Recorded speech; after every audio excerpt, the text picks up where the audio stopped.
जे मिळत आहे ते सोडू शकतो का आपण?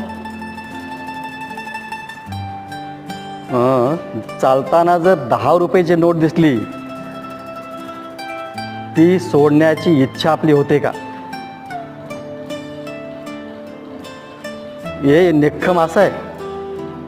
आणि कामचंद कसा आहे? कामचंद लगेच जाऊन नोट उचलली तर आपण कामचंदामध्ये आहोत.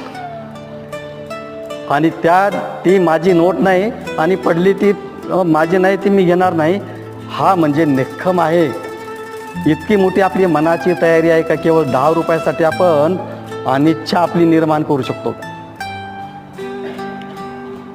हे चिंतन करा तुम्ही. नोट आपली नाही आणि जो पडून गेला तो बिचारा गेला कुठल्या कुठं. पण असं वाटतं की मी त्याला पहिल्यांदा पाहिलेलं आहे. ती नोट कुणाची आता? ती माझी आहे.